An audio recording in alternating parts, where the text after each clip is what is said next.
Gravitas, Donald Trump has wasted no time in taking on China once again. Just a few hours after taking off from Beijing, he was back to criticizing it. This time in Vietnam, he called for a fair and balanced trade relationship. As if to rub it in further, he mentioned Indian Prime Minister Narendra Modi praising his work. So what is going on in the US President's mind? WION's Aditya Dhunna reports. We can't continue to allow China to rape our country, and that's what they're doing. That was candidate Trump during his grinding campaign haul last year.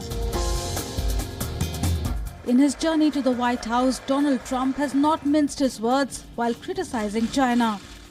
But President Trump changed his tunes while he was talking trade with Chinese President Xi Jinping in Beijing. Right now, unfortunately, it is a very one-sided and unfair one. But I don't blame China.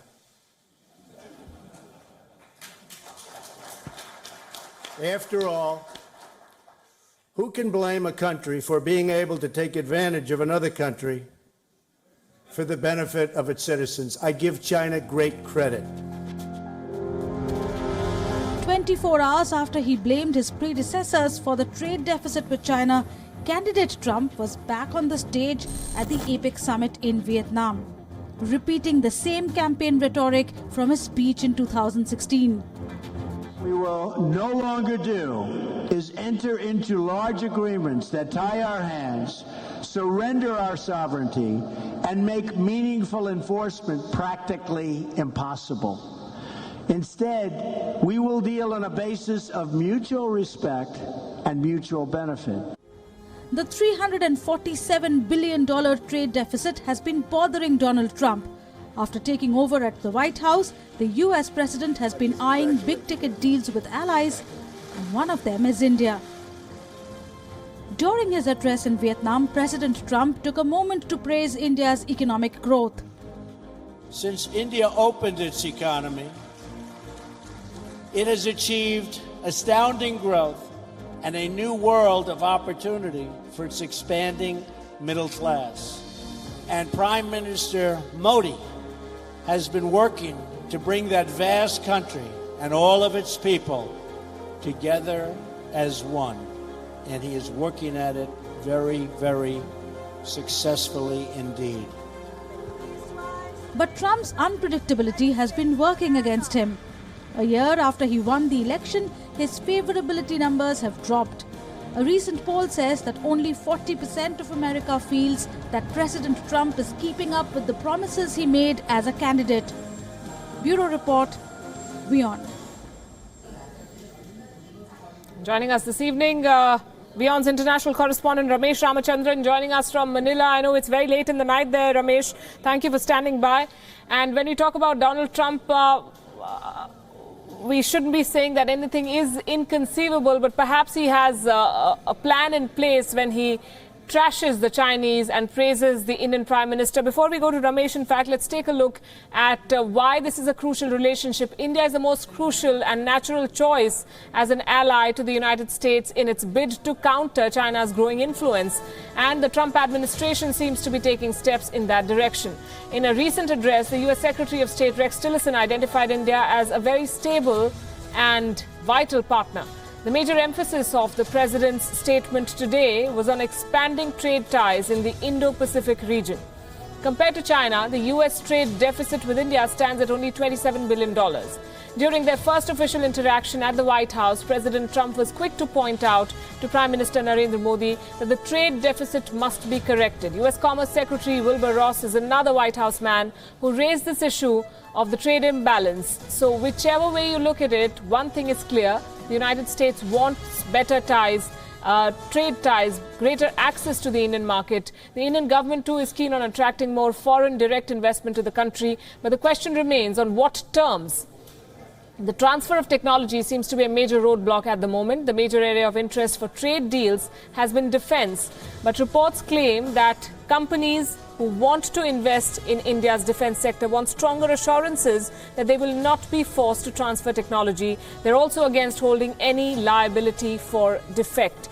So sticking points remain, but clearly the US president's effusive praise for Narendra Modi shows who he sees as a more stable partner in the days ahead. Ramesh Ramachandran, I'm told, is finally with us from Manila. Ramesh, thank you very much for joining us this evening. When we talk about Donald Trump, I was saying nothing should be inconceivable. He praises Xi Jinping, calls him a very special man a few hours back, then comes to Vietnam and says whatever he said about China and praises Narendra Modi. What kind of reactions is one getting? And this is a diplomatic gathering with one of the most undiplomatic presidents attending.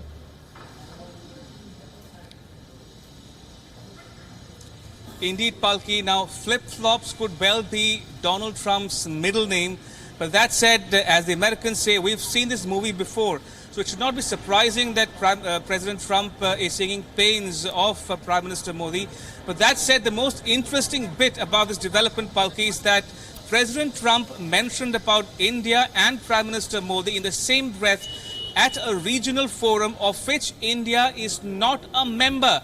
And that, to my mind, is very interesting and significant, although India is interested going forward in becoming a member of the APEC. But because of the moratorium till 2020 on adding new members, India remains out of the APEC for now. And therefore, President Trump's mention about India and Prime Minister Modi, to my mind, is very significant. Why is it so? Because it comes barely days ahead of the possible quadrilateral meeting among India, the US, Japan and Australian officials on the margins of the East Asia Summit here in Manila, Palki.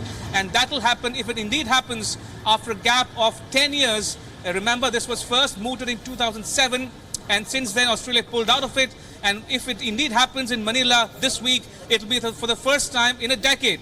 Number two, President Trump has spoken about Indo-Pacific. In a sense, he's replacing the word Asia-Pacific with Indo-Pacific, and that has very regional connotations and implications for India and the region at large.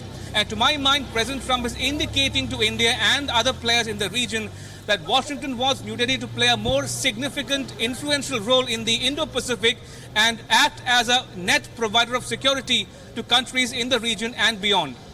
And very quickly, before I let you go, Ramesh, the two leaders, that is President Trump and Prime Minister Modi, I believe, are going to be coming face-to-face in Manila. Is a bilateral meeting scheduled? What do we expect?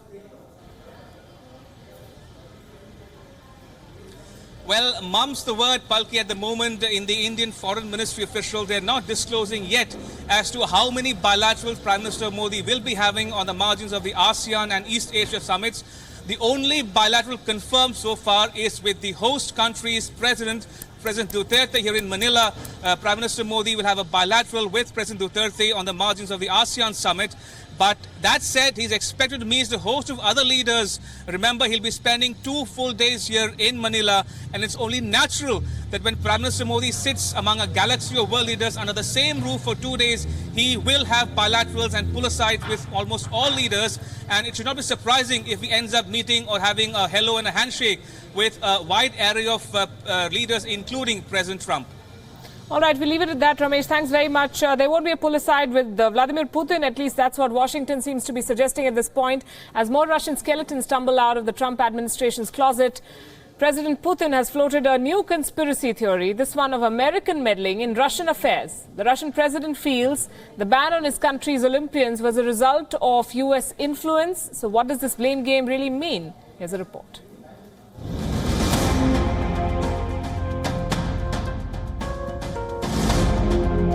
Their relationship has the world's attention. But despite the friendly ties between Vladimir Putin and Donald Trump, the Russian president continues to face the wrath of Americans looking into the links between the Kremlin and the Trump White House. But Putin has now added fuel to the fiery war of words.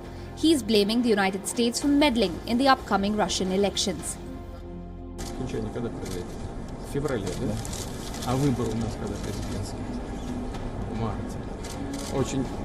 Большие подозрения, что это все делается для того, чтобы, конечно, для того, чтобы создать необходимую для кого-то обстановку. The Russian president was referring to the life bans handed out to 4 cross-country skiers. Though the officials who announced the disciplinary action were from Switzerland and Spain, Putin feels the ban on Russian athletes is a result of American influence. These conspiracy charges come amid the possibility of a meeting between Trump and Putin during the ASEAN summit in the Philippines. While bilateral talks have been ruled out, both sides have not denied the possibility of an informal interaction between the two leaders.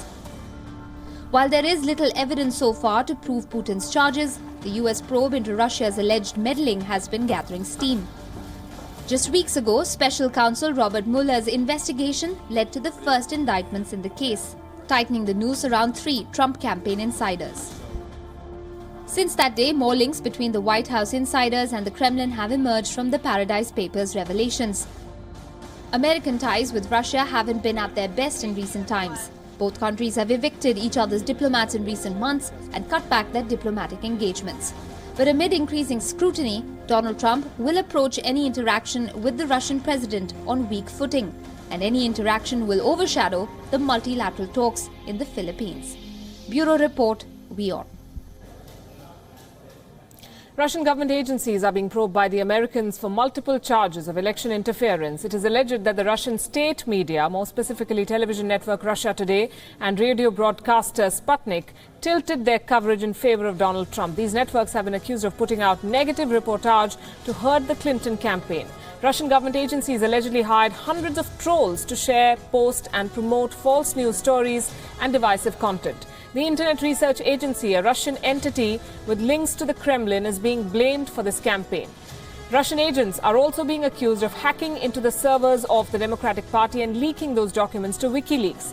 These emails revealed that leading figures of Democratic Party were actively trying to undermine the Bernie Sanders campaign, leading to Hillary Clinton's nomination. So who are the people behind these investigations? The first investigation is being led by Special Counsel Robert Mueller for the U.S. Department of Justice. This is the most high-profile investigation as Mueller took over from FBI Director James Comey, who was fired by President Trump in May this year. This investigation can lead to prosecution of those who are found guilty. The other investigations are being conducted by committees within the U.S. Senate and the House of Representatives, and they may bring new information to light, but those who are found guilty will not be prosecuted by these committees. They have the potential to kickstart the impeachment process against the president, though. So interesting turn of events there in the U.S.